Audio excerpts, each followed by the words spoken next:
大家好，我是木子风云。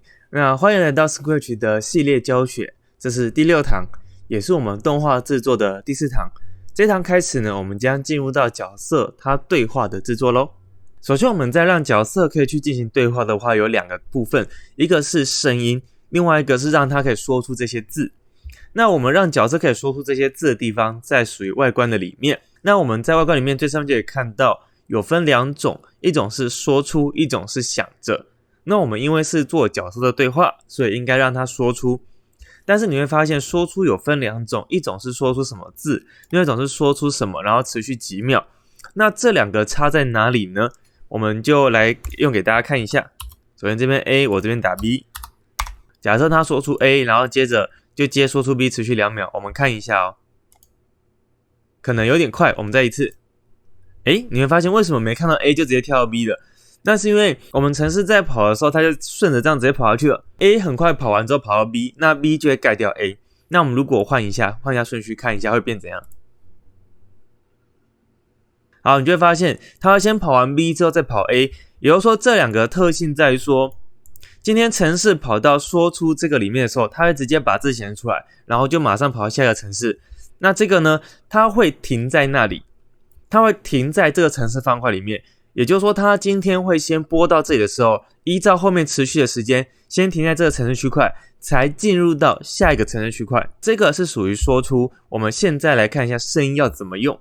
那我们就要看到音效。那我们发现音效我们要声音播出的话有2个，一个是播放音效，另外一个是播放音效，然后直到结束。那差别在什么？我们就用刚刚的方式一样来播给大家看。那我们特别选2句不同的对话。好，那我们假设先播放音效，再播下面这个，我们来看一下会怎么样哦。我们来听一下。这时候你可以感到慌张、焦虑、害怕，都是正常的哦。好，你会发现同时间这2个声音就一起播了。那是因为播放音效之后呢，它执行完这个就直接继续往下执行。当它继续往下执行的时候，下面这个音效就一起被播放。但其实上面这个音效可能声音是没有播放完成的。那如果我们把这个顺序换过来，我们来播放一次听看看。这时候你可以找些方法让自己安定下来。这段时间会感到慌张、焦虑、害怕，都是正常的哦。好，我们会发现当我们换成这样顺序的时候，就变成是它先播完之后才会播下面的声音。也就是说，如果我们今天在程式里面用的话，你要注意一下，你今天要让人这样一句一句讲下来的话，如果你今天是用这个，那你有可能遇到一个状况是，你播放完之后马上跑下一个程式，那下一个程式如果又是声音的话呢，就会出现它的声音叠在一起了。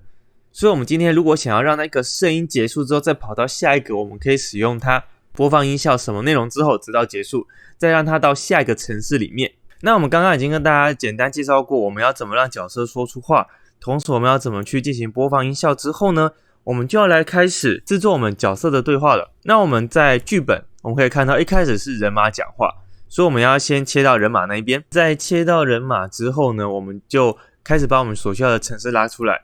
我们说过我们说出有这2种，那我们的音效也有2种。那我们就可以来思考一下我们要怎么去使用哦。首先这个，当它在运行这程式的时候，代表的是下面那个程式就不会去运行了。那这个程式在运行的时候会继续运行下面的。这个程式也是当运行到这里的时候，下面就不会再运行了。那这个程式是属于它一直运行下面的。那我们假设我们先不要去改里面的字，如果我们把这2个搭配，我们看一下会发生什么事哦。假设我们今天就第1句，然后说出 hello， 这样我们来听一下。哎呦，是恐龙啊！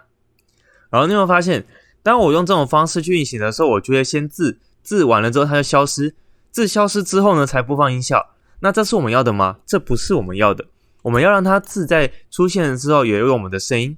那如果我们把这2个反过来呢，那就会出现声音播完才会出现字，那也不会是我们所要的。也就是说我们这2种一次只会用到其中一个。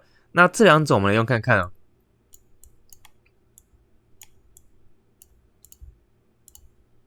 哎呦，是恐龙啊！这样用是不是好像有接近我们所要用的效果了？可是如果我们今天同时有2句话像这样接起来嘞，我第2句先随便打。因为疫情待在家这么久。好，你有没有注意到，它在这里跑的时候会快速的跑到下面，那音效部分也是，那就会造成音效叠在一起的问题了。也就是说，我们今天这个在使用的时候也没办法像这样子去使用，所以我们就需要把这两种叠合在一起使用。也就是说，我们这两种只用到其中一种，这两种也会是用其中一种，然后去把它做一种组合。那我们在使用的时候呢，如果我们今天是用文字的话，我比较不推荐。那为什么？因为它有个问题，我们要去算秒数，或者是我们要去我们的音效看一下每一个里面到底是多长的时间，我会觉得这样比较麻烦。那不如让音效自己播完之后去执行下一个。所以我们今天换成用这样的方式来执行。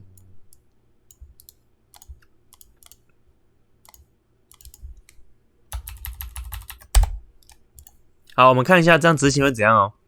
哎呦，是恐龙啊！因为疫情待在家这么久，不用去学校。你会发现这样是顺多了，他会先说出他要说的话，接下来因为他在运行这个时候会马上运行下一个程式，那可是运行到这里的时候，他会停在这里。那它就变成是他在讲这个话，同时播这音效。等到这音效播完之后呢，他会再往下运行。那运行到这个程式的时候，他会把这句话说出来，同时他又往下运行，把音效播出来。那因为它这个运行的时间差很短，所以让我们就觉得好像是我们字在换的时候又开始讲话了。这样子呢，才比较符合我们所要使用的状态。那我们今天关于我们角色说出和音效的设定，我们先说到这边就好。我们剩下更多的设定，我们到下一堂课再讲。避免这个影片太长，那大家也可以试看看。我们今天已经介绍说可以这样设定了。对于两个角色之间的对话，我们要怎么去做出一个更完整的设定呢？欢迎大家利用我们两部影片推出之间的时间的空档呢，去自己试看看，自己设定看看。那你对于程式运用会有更好的理解哦。那以上就是我们今天影片了，我们下部影片见，拜拜。